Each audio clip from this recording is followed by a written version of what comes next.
Hello, good evening from our studio in Sarakonda. This is Star TV News with me, Momodo Bailabare. First, our headlines. Addressing Gambia's development needs, President Barrow officially launches Recovery Focus NDP for 2023-2027. Empowering staff, Mayor Bensouda hands over estate to KMC staff welfare members. Advancing higher education, Lot 1 of Gambia's University Development Project in Faraba set for inauguration. On the international news, ECOWAS emergency session blocks foreign ministers calls for unity. Uganda wildlife, decades-long conservation efforts at risk. Chinese crime syndicates, rebels uncover scam centers in Myanmar. Those were the headlines, and now the news in detail.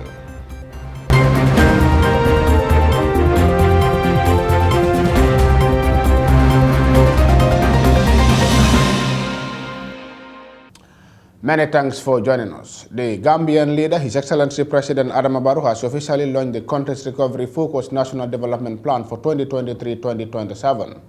The plan, referred to as Yiriwa, seeks to consolidate gains in democratic governance and accelerate green economics among other vital areas for development. Mariama Dem reports.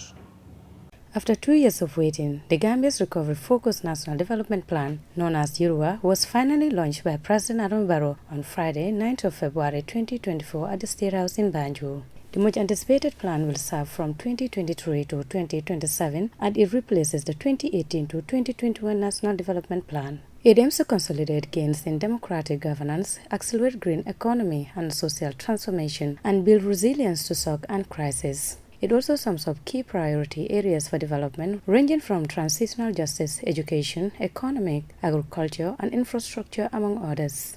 The Minister of Finance and Economic Affairs, Honorable C.D. Keita, explains that with the formulation of this document as a medium-term development plan, the government intends to address the prevailing economic struggles being faced to achieve the development aspirations of Gambians. The plan is the vehicle through which we define the strategies to address the prevailing socio-economic development challenges.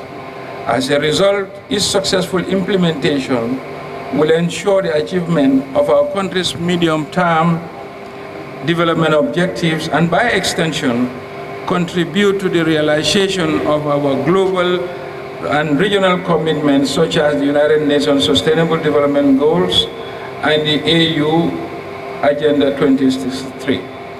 The formation of the new NDP, Minister Keita highlighted, was done in an inclusive and participatory manner, emphasizing its importance in addressing the country's economic struggles. That the recovery-focused NDP is result-focused to ensure effective implementation. The recovery-focused NDP has made a good start on this objective by clearly indicating the indicators under each pillar and underpinning this by robust results measurement framework. It is important to highlight that the plan is accompanied by a robust financing strategy that clearly articulates the financial requirements and the arrangements for effective implementation. Given our current economic challenges, including the tight fiscal space and the impact of COVID-19 pandemic, the government is committed to embark on a vigorous resource mobilization campaign to mobilize the required resources for the attainment of the plan's objectives. Meanwhile, this is the second NDP introduced under President Barrow's administration, aiming to change the status quo of the country in terms of development. Delivering his official launching statement, the Gambian leader delved into the main goals of the 2023 to 2027 recovery plan, which he said will not only fulfill his government's medium-term development aspirations, but will contribute significantly to the Sustainable Development Goals achievement drive by 2063.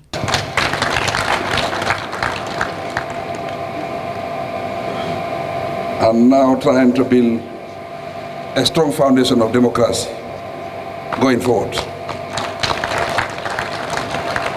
It is an honor to welcome you to this momentous occasion, marking the national launch of the Recovery-Focused National Development Plan, RFNDP 2023-2027, branded as Yiriwa. Yiriwa means development. This plan succeeds the last development plan, 2018 2021 and is the second national plan during my presidency. Irua marks a transformative journey to sustainable and resilient development.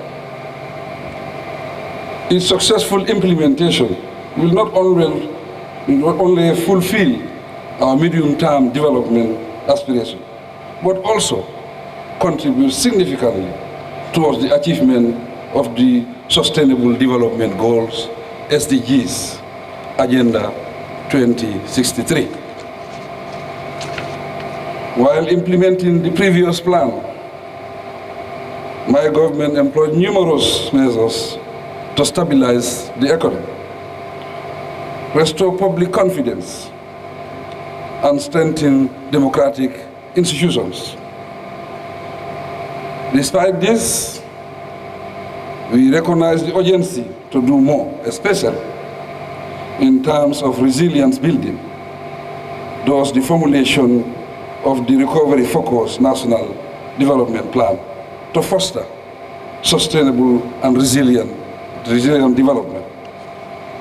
The Irua plan, President Barrow added, is accompanied by a financing strategy that presents an optimistic funding of over $3.5 billion and a conservative scenario of $2.8 billion, which foresees the availability of resources to implement all the priority and top priorities areas. He explains how the government intends to go about attaining this quest. The funding requirements.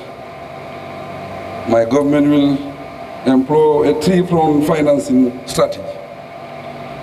Domestic resource mobilization, innovative financing, and concessionary financing. All of them are geared towards promoting green investments and sustainable development. I will underline domestic resource mobilization. I have always been preaching that domestic resource mobilization is more realistic. And there is a lot of donor fatigue in the world. So the best way forward to develop our country is to mobilize resources locally. Both the Minister of Finance and the President expressed gratitude to partners that took part in the successful formation of the recovery plan and urged all hands on deck to see the implementation come true. At the end of the implementation of this important NDP, it is expected to transform the lives and livelihoods of Gambians by building community resilience to shocks and crises, improving governance, enhancing microeconomic stability, and good human capital development, infrastructure, energy, environment, climate change, and natural resources, the empowerment of vulnerable groups, and social inclusion. The event attracted a range of stakeholders, including cabinet ministers, signaling a collective effort towards addressing the Gambia's development needs. Maria Madem, reporting for Star TV News. In what could be described as way of motivating staffs, the mayor for Kanifing Municipal Council, Talib Ahmed Bensouda, on Friday handed over a newly purchased estate to the staff welfare of the municipality. The estate, which comprises 175 plots of lands, was officially transferred to the association at the ceremony held at the municipality's head office. Hadi Jaju has the rest of that story. The initiative aims to reward the dedication and hard work of the staff, with 175 employees set to benefit from the acquired plots of land in the West Coast region through Almut Real Estate Company. During the ceremony, the president of the Staff Welfare Association, Modu Njai, expressed gratitude to the mayor for creating an enabling environment for the staff to realize their dream of acquiring land. I would also like to thank the mayor and the head of the administration. The mayor was somebody who was really putting pressure on this executive to make sure, no matter what happened, the staff should get their land as far as they are paying their money. I think everybody sitting here knows my relationship with the mayor, both administratively and personally. But with this land not been coming through, I was going to be somebody else with him, because I know he would not have compromising no matter what happened. So, which means the mayor, as far as the staffs of KMC are concerned, is uncompromisable. The CEO of Almud Real Estate, Aliou Danso, also thanked the Kanifing municipality for the partnership with his agency. Mayor Bensouda described the initiative as a historic moment, not only for the Kanifing municipality, but for other councils as well, highlighting how this initiative came about. Welfare has come a long journey. When I started in this council, I remember the staff welfare was rife with allegations of lack of transparency, of corruption, of limited information from its staff. And it was a difficult journey, but I think eventually the association got it right. Elections are very important. That's why democracy is the best form of governance. If a leader performs, you renew their mandate. If a leader fails to perform, you replace that leader. And I think this is what has happened with the elections in the staff welfare. A democratic process was taken and a new executive was elected into office. And that decision that day by you staff is the reason this is possible. He commended the staff administrators for their efforts and challenged the staff welfare executives to work towards providing others with their land. Wants to have a dignified life. And the best way to have a dignified life is to own your own home. So today, 175 staffs of KMC will have the beginning of a dignified life. But let us not forget, KMC has 1,400 staff. So there's 1,225 staff without this opportunity. So I would like to challenge the Welfare Association to ensure all 1,400 staff have a plot of land. The mayor also emphasized the need to support the staff in developing the plots of land into houses and underscored the upcoming launch of an affordable housing scheme for the staff to benefit from. A beneficiary, Lamin Kamara, thanked the Lord Mayor and the executive members for their efforts in recognizing the work of the staff. Esteemed leadership, the staffs are very proud. We sincerely speaking, honestly, I'm saying it from the bottom of my heart because I am a long-term staff of this council, and expressingly wherever I sit with you, I tell what you, and I always emphasize what you did for the staff. We will all remember that most of us were junior staff here who were tirelessly serving these institutions. But as saying goes, Nyahi Ken do was Yarami Ken. Jerejef Talib for recognizing the efforts of the staff. Finally, the Lord Mayor unveiled the name of the estate as KMC Beno Estate in Kitty, symbolizing unity among the council. For Star TV News, I am Hadijaju. The Gambian leader, President Adama Barrow, is set to officially inaugurate Lot 1 of the fixed package of the University of the Gambia Development Project in Faraba, Banta. The event, which will take place on the 2nd of March 2024, will mark the opening of several key facilities, including schools, a library, and a start of instructional materials. Mariama Dem again. The construction of the university began in 2012 but encountered a halt due to political impasse in 2016. However, with the change in leadership, the project resumed and has now reached completion with millions of dollars invested. The Lot 1 of the university will house the School of ICT, School of Business and Public Administration, School of Education, School of Arts and Sciences, a library, step-down electrical substation, water treatment plant, and wastewater treatment plant, and a state-of-the-art instrumental materials. The inauguration ceremony will be attended by esteemed dignitaries including presidents, CEOs, and board of directors from project co-financers such as the Islamic Development Bank, Kuwaiti Fund, Badia, Saudi Fund, and OFID, cabinet ministers, NASA assembly members, governors, the diplomatic community, the UTG community, residents of Combo East, and other stakeholders. The Ministry of Higher Education, Research, Science and Technology, through the government of the Gambia, is seeking the cooperation of all Gambians to ensure a prosperous and fruitful future for the new campus. Maria Madem, reporting for Star TV News. And that story by Maria Madem. Now we take a look at news outside the Gambia. West African foreign ministers are calling for unity within a regional bloc, ECOWAS. They have had an emergency session to try to dissuade Burkina Faso, Mali and Niger from leaving the alliance. Talks of existing have divided the group and raised questions about its future. Al Jazeera's Ahmed Idris reports from Abuja. The West African Regional Bloc, ECOWAS, is an institution in crisis. 3 of its 15 member states want out. And there is a political crisis in Senegal after President Macky Sall delayed the presidential elections due in February. If there has been any time for ECOWAS to stay together, this is the time. If we have been ever challenged, this is actually the time we have been most challenged. Nigeria, which chairs the regional group, is asking members to continue dialogue and warning about the consequences of failure.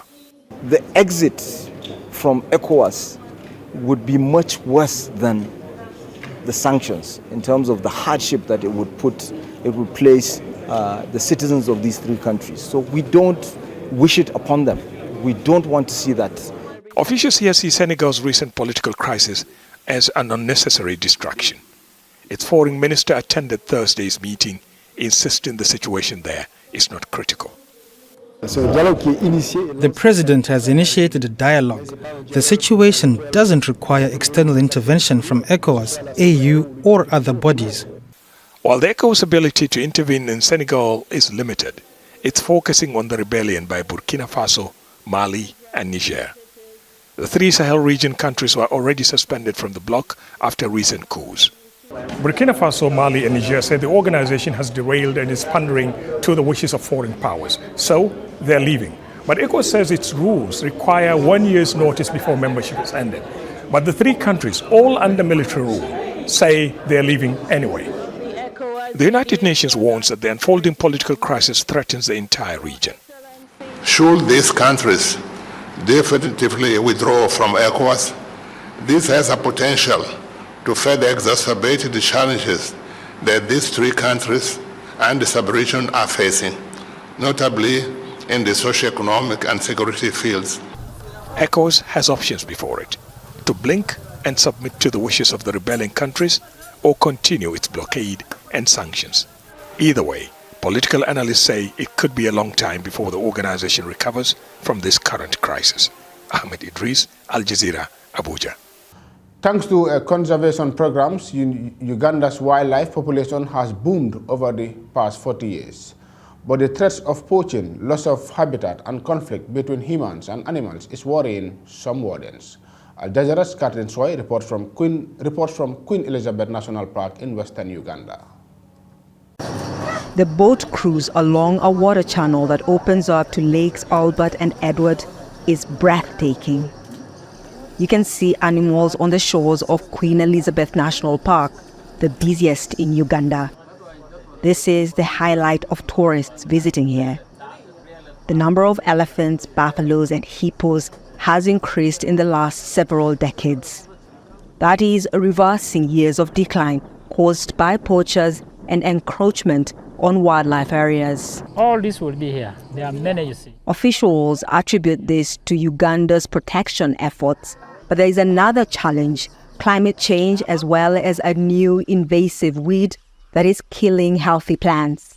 Because climate change, the speed at which it's moving, I don't think whether we'll catch up with the speed. Because you try to manipulate one plant here, another plant comes out. When we are moving, when you saw those big elephants, that is the area we try to remove the Dicrostachys cinerea. And immediately after the Dicrostachys cinerea, the Parthenium came in.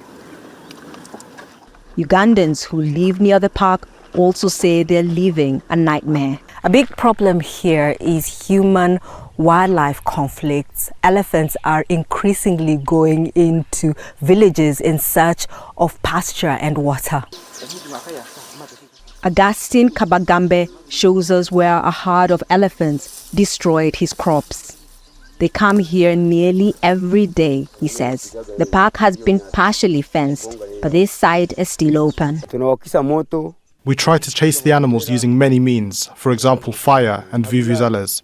We often sleep at the farm to protect our yield. A neighbor was killed by elephants. On the other side of the village, other farmers say hippos have invaded their rice farms and killed several people.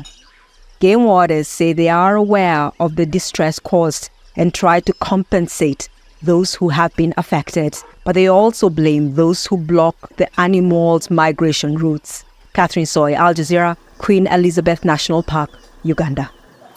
Finally, in Myanmar, when rebels defeated government forces in the city of Lokeng last year, they uncovered a number of scam centers run by Chinese crime syndicates. The operators were victims of the fraudulent scheme to themselves and being kicked and been tricked and trafficked into Myanmar. Al Jazeera's Tony Cheng has more from the Thai-Myanmar border. Prit has done a lot of praying recently. This time last year, he set out to take a well-paid IT job in Myanmar. But when his plane touched down in Yangon, he was bundled into a car and driven across the country to Laogai. He was held in a compound known as Building 9 with hundreds of others from around the world, armed guards on the gate. Held in prison like dorms, they were forced to run scams, from formulas worked out by the gang. Crypto, stocks, and romance. I was told to reach out to people or whom they call clients online.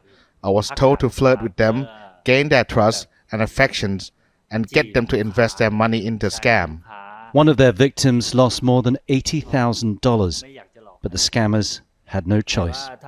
If you didn't do it, you were punished, beaten, electrocuted, and locked up. You have no choice but to do it. Phones recovered from the gang members show the injuries they inflicted. If someone found out that you reach out to the outside world for help, you might get killed. Somporn wants to keep her identity hidden. She was 3 months pregnant when she was tricked into going to Myanmar to make some money for her new arrival. She was held for 3 months before being rescued. I was afraid. I heard the sound of people being electrocuted when I hung out near the football pitch. I wondered if we could receive the same kind of punishment. But her greatest fear was what would happen if the gang found out about the baby growing inside her. My roommate told me that if the boss found out about any pregnant woman, the baby would be aborted. Her daughter's now 3 months old, named Pi Mai, New Year, to mark the holiday when she got home. These are the fortunate ones. The United Nations estimated last year that 120,000 people were trapped in scam centers in Myanmar, in a country that's lawless, divided, and in the grip of civil war. Here in Tachilek, they've just arrested 500 Chinese nationals on suspicion of setting up new scam centers, and that's the real concern. Although they've closed down some of the big operations, that the operators will just pack up and move elsewhere. Tony Cheng, Al Jazeera, on the Thai-Myanmar border. That report brings us to the end of this edition of today's news. But before we go, we look at the main points again. Addressing Gambia's development needs, President Barrow officially launches Recovery Focus NDP for 2023-2027. Empowering staff, Mayor Bensouda hands over estate to KMC staff welfare members. Advancing higher education, Lot 1 of Gambia's University Development Project in Faraba set for inauguration. On the international news, ECOWAS emergency session blocks foreign ministers calls for unity. Uganda wildlife, decades-long conservation efforts at risk. Chinese crime syndicates, rebels uncover scam centers in Myanmar. But that's it for this edition of today's news. Thank you very much for watching. Do stay tuned and enjoy the rest of our programs. Until then, have a very good night and a wonderful day.